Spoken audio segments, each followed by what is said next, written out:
So guys, for today's video, pupunta kami ng eskwelahan. Siyempre, bago pumunta ng eskwelahan, kailangan tayo maganda sa ating mga gamit. At dito ang sarap ng luto ni nanay. Tinitingnan pa lang, masarap na. Samot nagkanon, wow! At guys, marami rin kaming mga alaga dito. At grabe guys, makakain ng mga pato. Sa isang linggo, kumakain silang kalahati ng sako na. At sobrang mahal na rin ng taho. Ang kilo sa amin dito ay 26 ang kilo. So, sobrang mahal. So, kalas talaga ng pera tong mga pato na ito. Pakipihim na lang sa gustong bumili ng pato. So, sa part na to, tapos na kong maligo. Chuy-chuy, pang gwapo. Wow, at charot. At guys, ito nga ang mga tropa ko. Silang una nagsusuporta sa aking mga vlog. Pero may bad news kasi na-hack yung account sa aking kaibigan, yung isa ito. Pero nagpapasalamat pa rin ako sa dalawa kasi totong suporta nila sa akin. At kung gusto kayong subscribe sa channel na ito, i-search nyo lang itong nandito sa screen. Like na tayo sa itong story. Nagpapogi na po ng gwapo. Charot. At muntik ko pang malimutan yung balunan. Buti na lang sinabi ni nanay. Muntikan pang naiwan ang balunan na pinakalamig. Charot. Buti na lang pinapaalahanan ako ni nanay sa aking gamit. Kung hindi nagsabi si nanay na baka naiwan yung mga balunan niyo patay, wala talaga kumakain sa eskwelahan. At dito na part, nagsuot na pala ako ng medyas. Dito na part, gusto bang sumili sa aking pinsan. Gusto niyang sumali sa video.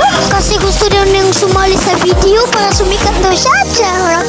Sige, screama, wala yung mauna-hunaan. Sige na lang, screama. Wow, meron tong pasilpi-silpi. Wow. At dito na part, nagsuot na nga ako ng jacket. Dito gusto naman niyang sumali na naman para magpasikat lang sa aking vlog. Wow! Sana all sali sa vlog. Wow! At dito na part, hinanda ko na ang dapat ihanda na gamit. Para tuloy-tuloy na kami sa biyahe mamaya. Hindi na kami mapabalik-balik pa.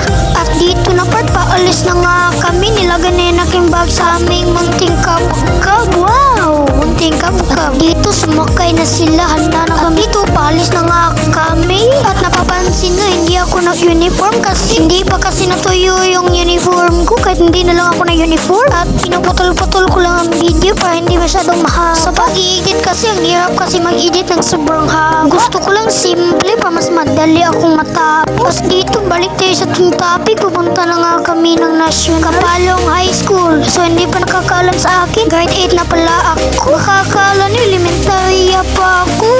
Charot. Pati yung teacher namin hindi makapaniwala sa aking tangkad. Wow! Charot.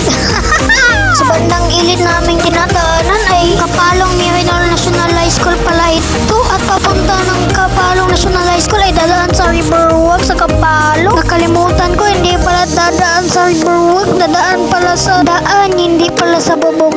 Sa bubong. Andito na pa sa Grand Paradise na kami. Dito na ang aming nahintay. So guys, for today's video, dito muna tayo magtatapos. At sa Grand Paradise na tayo, dito naman tayo magpapaalam. Paalam!